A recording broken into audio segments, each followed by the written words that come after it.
Hi, I'm Fran Tarkenton, and welcome to TwinCities.com. Wow, we won a game. We're 1-3. That's a lot better than 0-4. But I'm going to get into that in just a minute. We got a bye week this week, but I want to talk about our division, the rest of the league. Chicago got beat by Detroit, and now they're both, can you believe, I guess they're 3-1. And we've got Green Bay, which I think is probably the best team in the division.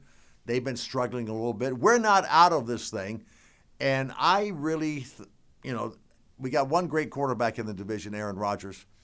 Jay Cutler is going to find a way to turn victory into defeat. He's tried all season. He's not going to get any better. Stafford has the same tendency of Jay Cutler. So Chicago and Detroit are not two teams who are going to run away and hide, and that's why we have a real chance in there. Now, disappointments for the year, the whole NFC East. I mean, Philadelphia, Washington, New York, Dallas. Somebody's going to win by default. Probably the Redskins. The Giants are just awful. I thought the Cowboys had a little thing going, but they don't. Philadelphia and the speed-up offense not going to be good enough. Not enough players, not enough defense. Peyton Manning 52 points. And then we have Peyton Manning. Will he ever throw an interception? He's thrown 16 touchdowns in 3 or 4 weeks. He's no interceptions. He would be the weakest arm in 32 starting quarterbacks. He'd have probably the weakest arm. He's probably the slowest of all the other quarterbacks, but he knows how to play. He knows how to read a defense. He knows how to get the ball to his receivers in the right place so they can run. He's a quarterback. He's a professional quarterback. All the great quarterbacks have that. You cannot coach it.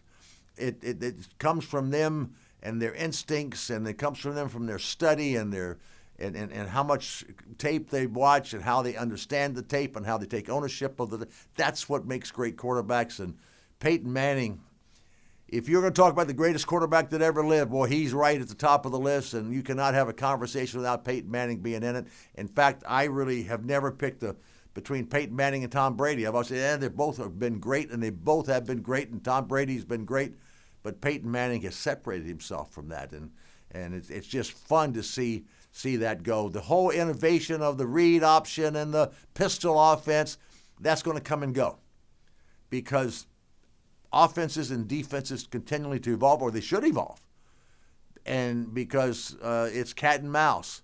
And we'll see some of that, but you're going to see these offenses continue to evolve. In fact, I think the defenses are catching up a little bit to it now. They've shut down that read option, and they've slowed down that hurry-up offense. Does that mean they're going to go away? It does not mean it's going to go away. But it's going to be something interesting to watch as we go down the road. But I still think that the best team in the AFC is clearly Denver, I think, even though you've got other undefeated teams. I still like San Francisco. I like Seattle. In the NFC is having the best talent. I think the best chance to make something happen. But it's a wide open race right now. And now that we've got to win, I just thought Cassel was terrific. I haven't watched him a lot, but I know this. Back when Tom Brady got hurt, he came in and won 10 games for them. Should have gone to the playoffs. He won 10 games over in Kansas City. But you cannot overcome bad organizations. And Kansas City was a mess. Changed head coaches, changed their whole front office, changed their general manager. And when you're in that kind of environment, it's hard to get victories. But I'll tell you what he did. Against Pittsburgh, over there in London, he played a very professional quarterback game. He looked like a quarterback. He made plays. Greg Jennings, I'd wonder where Greg Jennings been all this time. He makes Greg Jennings look like Greg Jennings that Aaron Rodgers made.